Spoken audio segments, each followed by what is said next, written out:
Hola, soy Roberto Gas, un maestro de español. Today we're going to talk about something that's very important with learning another language, and that's learning how to do the pronunciation.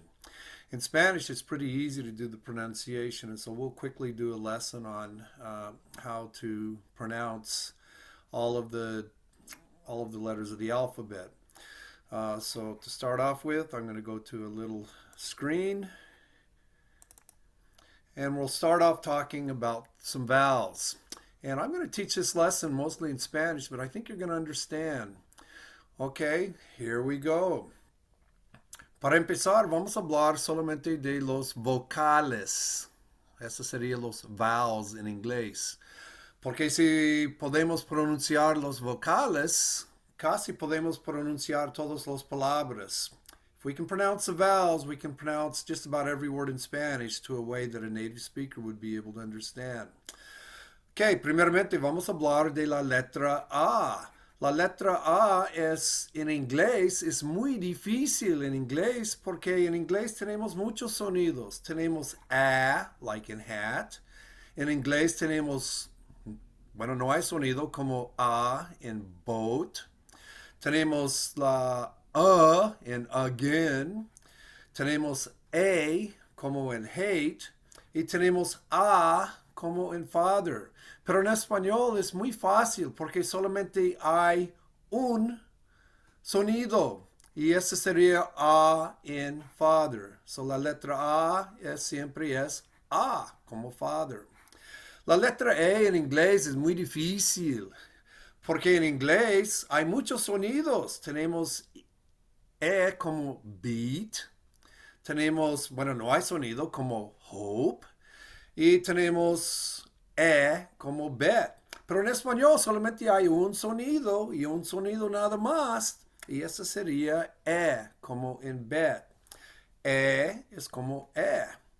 La letra I en inglés es muy difícil porque hay muchos sonidos. En inglés tenemos E como en hit, I como en kite, como en Italian y I como en ski.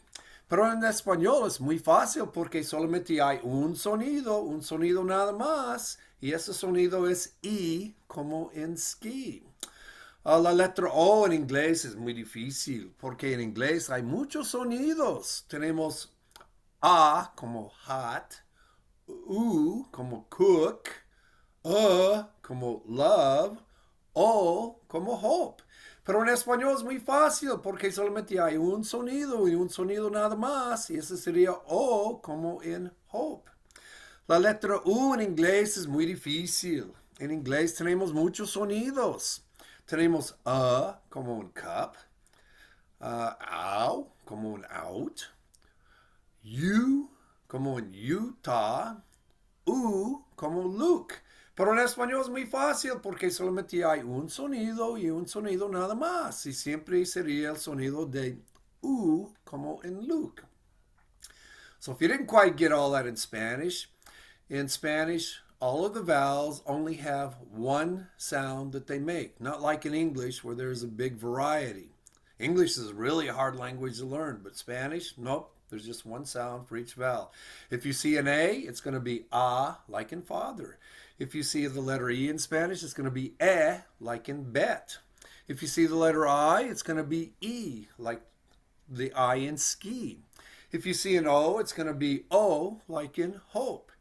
If you see U, it's going to be U, like in Luke. Okay, vamos a hablar ahora de otros sonidos. Most of the consonants in Spanish are pronounced the same way we do in English. I'm only going to share the consonants where we really have to think about maybe making a change a little bit. First, if we have the letter C, and the C is followed by an O, an A, an O, or a U, it will always make the K sound like in cake in English. So here's some examples in Spanish.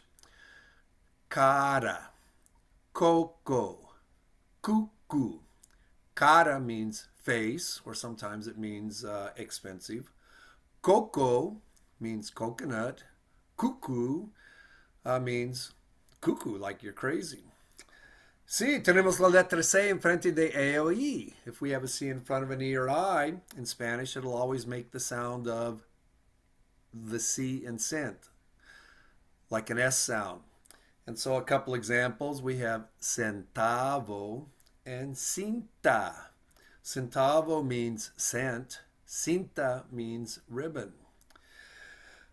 Okay, si tenemos la letra G en español, si está enfrente de A o U, va a tener el sonido como G in gun. A G in front of an A or U is a hard G like G, gun. So let's have some examples in Spanish. Gato, goma, guru. Gato means cat. Goma means eraser or glue. Guru means a guru, a really smart person. Pero si la letra G está enfrente de E o I, tiene el sonido como H in help. Ha. So if the letter G is in front of an E or I in Spanish, it will have the sound of H in English. Ha. And so we have a couple examples here.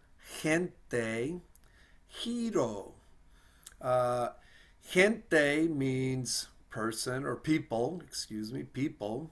And giro looks like it comes from the verb to rotate or to spin. So it'd be I spin. La letra H en español es silente, no hay sonido. The letter H in Spanish is silent. There's not really a sound that the H makes. And so we have a couple words that have an H in it, but we're not going to hear the H. So we have hola, and you notice we started with the O, not the H. We have hogar, and we started with the O and not the H. And hola means hello or hi. Hogar means home or house. La letra J en español es como la letra H en inglés con un clic.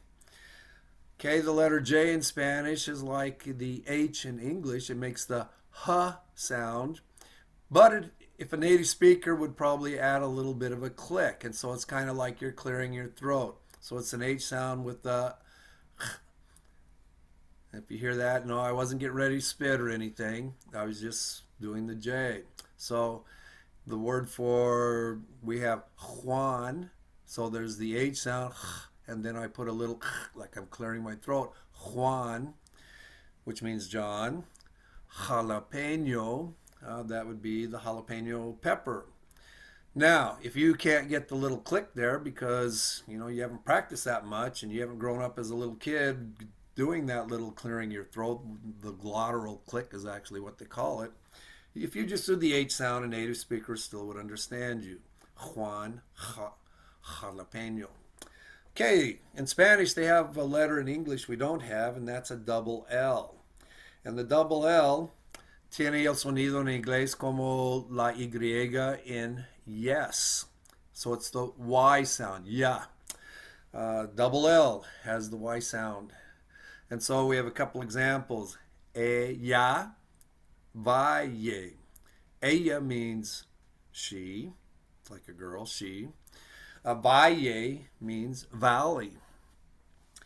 They have another letter in Spanish that we don't have in English, and that is the Nye. Nye. And that is shown with an N, but on top of the N they have a little squiggly mark. That's called a tilde. And so it's Nye. Well, it's pronounced like the word in English, which would be canyon. And so in English, we kind of combine the N and the Y together, and we get canyon. So nya, nya, that would be the sound in Spanish. So I've got a couple examples in Spanish. Piña and año. Piña means pineapple. Año means year. Let's go on to some other consonants in Spanish. Q in Spanish is always followed by a U, just like it is in English, but it has a little bit of a different sound than what we have in English. Tiene el sonido como la K in king. So it has a sound like the K in king, that would be K. And so we have a couple examples. And so the QU, it would be K, and then the I would be E, and then the E would be E, Kien, Kien. And another example be bloque. So the QU would make the K sound, and then we'd have the E, que, bloque. Quien, bloque. The letter R in Spanish, if it's the first letter of the word, they usually roll it or trill it. Well, you've probably heard people use that terminology before. You're going to roll the R or trill the R. Well, you kind of need to pretend you go back to your childhood and you get out your little motorcycle out of the toy box and you want to make the sound of your motorcycle going, and so you just get your motorcycle and you're getting ready to play with it and you go rrr, rrr. Well, you don't quite do it that much. You know, if you trill it, you just get a couple R's at rrr. And so we have a couple examples in Spanish, and that would be raton, rapido. Raton means a rat or a mouse. Rapido means rapid or quick. The letter R, if it's in the middle of the word or at the end of the word, well, it's kind of like just the letter R in English. So, you know, there's not really that much we need to practice, but I've given you a couple examples. We have toro and vara. Toro means bull. Vara means either a stick or a wand, like the magic wand that a fairy might have. There is the letter Y in Spanish. It has two sounds. Sometimes it uses a consonant, and then it's just like it is in English. It would have the Y sound like we have in the word yes, yeah. And so if it's a consonant or the first word of the word, the first letter of a word, here's a couple examples. Yeso, yema. Yeso means cast or like plaster. Yema would be like the yolk of an egg. We have Y if it uses a vowel, which means it's either by itself, you know, just one letter, because that is going to mean a word in Spanish, or usually it might be in the middle of the word or at the end of the word. Then it's going to be just like the Y we would have in the word baby. So it's the sound of E. And so let's look at a couple of examples. Well, we have one. Remember what sound the H makes? Yeah, it doesn't make a sound, right? And so we're not going to pronounce the H, but we'd have an O, and so we'd say O, and then the Y would be E, oi, oi, oi, oi. And then we have the word Y. Well, that's a really common word in Spanish. That's the word and. And so the word and is just E. Oi, E. Finally, we have the letter Z. If the letter Z is in front of an A or an O or a U, it's going to make the sound of S, like in English, like su. Not a Z, it'll make an S sound.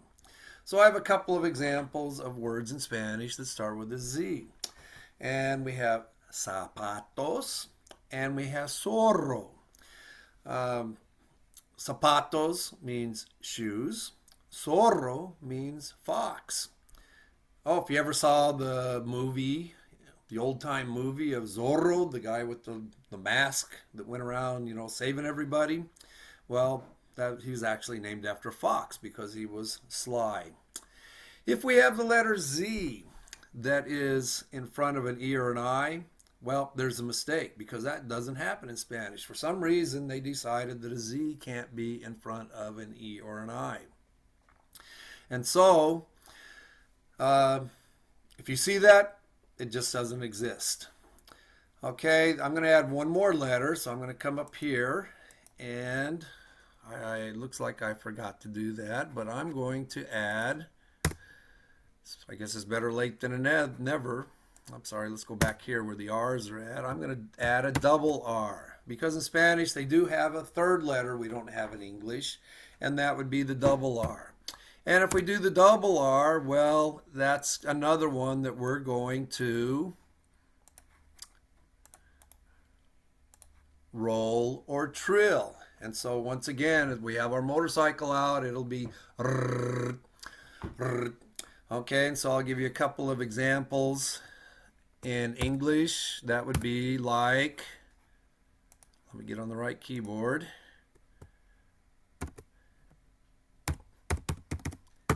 Tierra. And it might look like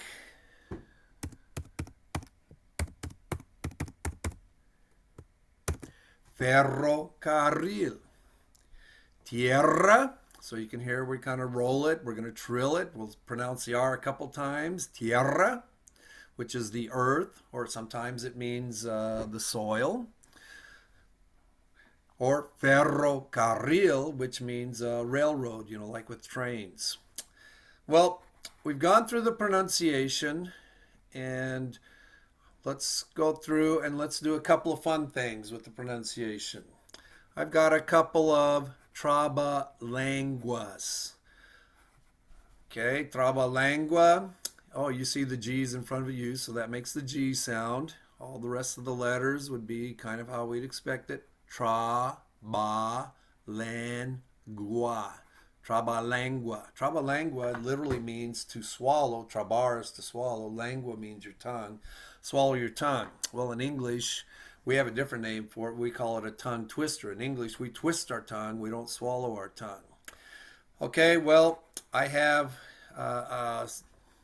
three little trabalenguas that we're going to do. The first trabalengua, just kind of pronounce the words along with me. I'll go slow. And then we'll try to speed it up just a little bit. Okay, we've got como, poco, coco, porque. Remember, Q-U is going to make the K sound. Porque. The O is always the O.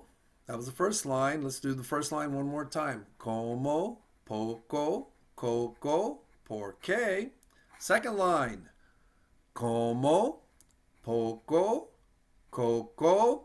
Up, here's one with the J. Remember, that's going to be the H sound with the little click in it. Cojo. Let's do it again. Second line. Como, poco, coco, cojo. Last line. Poco, coco, como, yo. Now let's go back and do it again. Maybe speed it up a little bit. Como, poco, coco, porque como, poco, coco, cojo. Poco, coco, como yo. And you're probably thinking this sounds like it's kind of nonsense, but it really isn't. It really is something that makes sense, and maybe it's even wise.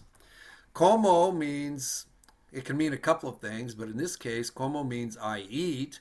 Poco means a little bit.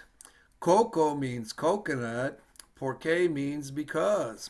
I eat a little bit of coconut because... Well, como, in this case, como can also mean sense. And in this case, it does mean sense. How would we tell? Well, it's just by the context of the sentence. So, como would be sense. Poco, that's a little bit. Coco would be coconut. Cojo means I gather. Sense, a little coconut I gather. Finally, the third line, we've got poco, coco, como, yo.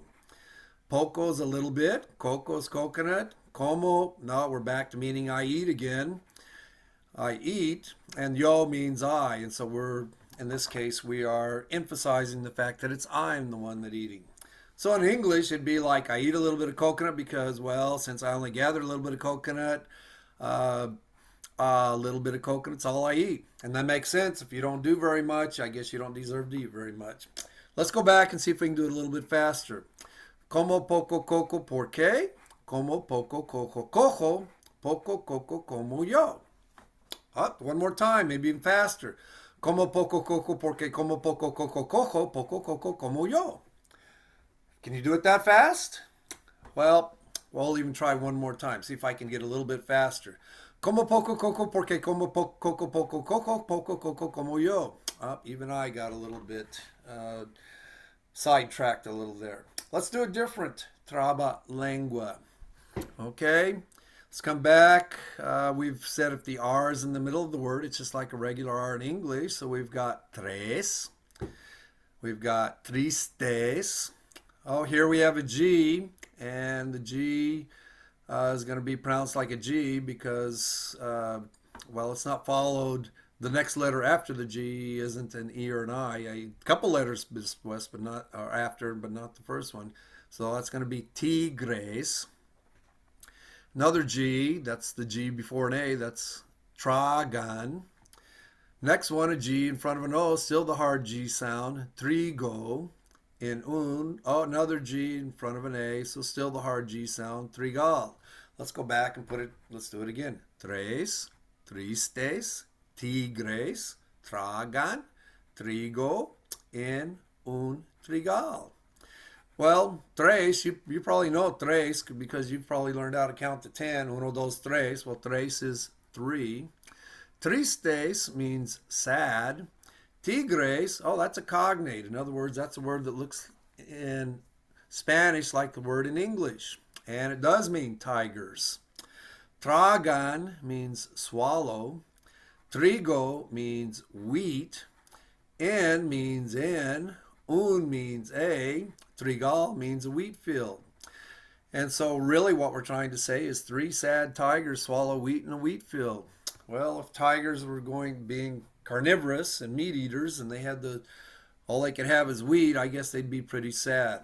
So let's go back again and do it in Spanish.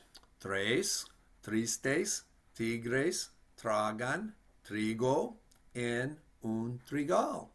A little bit faster. Tres, tristes, tigres, tragan, trigo, en un trigal. A little faster. Tres, tristes, tigres, tragan, trigo, en un trigal. Maybe I'll try to do it really fast. Tres, tristes, tigres, tragan, trigo, en un trigal. Okay, let's do one last trabalengua. Okay, this is practicing that double R that we talked about, new letter in Spanish, but we're going to have to trill it. R. Have your motorcycle out. R. Okay, so we'll go R con R, cigarro. R really is the name of the letter, double R. Con means with. R means double R. Cigarro means cigar. Okay, I'm not promoting anybody, having a cigar or anything. Let's go back and say it again. R con R, cigarro. Okay, then R, double R again. Con means with. R, double R. Barril. Oh, another cognate. Barril means barrel. Let's do it fast. R con R, barril. Let's go back to the third line. Okay, here we have R as the first letter of the sentence, which means we should roll it or trill it. So we're going to do that with this word. Rapido. Rapido means rapidly or quickly. Corren. Corren means run. Los means the. Carros means cars. Let's do it a little faster. Rápido corren los carros. Finally, the last little phrase. Los, which means the. Carros, we already said means cars. Del means of the. Ferrocarril. Ferrocarril means railroad or the railroad train. Let's do that sentence, let that little phrase fast. Los carros del ferrocarril. Let's go back, see if we can do it a little bit faster. R con R, cigarro. R con R, barril. Rápido corren los carros. Los carros del ferrocarril. Now, if you can't roll or trill the R, that's okay. Guess what? A native speaker is still going to understand you. But if you want to sound not so much like a gringo, then we need to try to roll it a little bit. Let's do it a little bit faster. R con R, cigarro. R con R, barril. Rápido corren los carros. Los carros del ferrocarril. One last time. Fast. R con R, cigarro. R con R, barril. Rápido corren los carros del ferrocarril. Muy bien.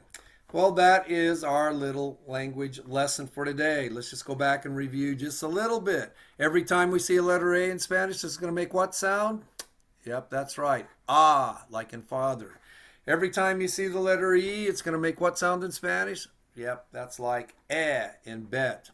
Every time we see an I in Spanish, it's going to make what sound? Yeah, it's like E in ski. And every time we see an O in Spanish, it's going to make what sound? Yep, it's O, like in hope. Every time we see a U, it's going to make what sound? It's like oo in Luke. Well, if this lesson was beneficial to you, please subscribe to my channel. Share it with your friends that might be interested. Remember, it's free. And you can go to my website, www.spanishmadefun.com. If you go there and sign up, then I'll start sending you a free short 1 to 2 minute lesson every day to help you get a little bit better with Spanish. Thank you very much. I guess we'll end the meeting right now.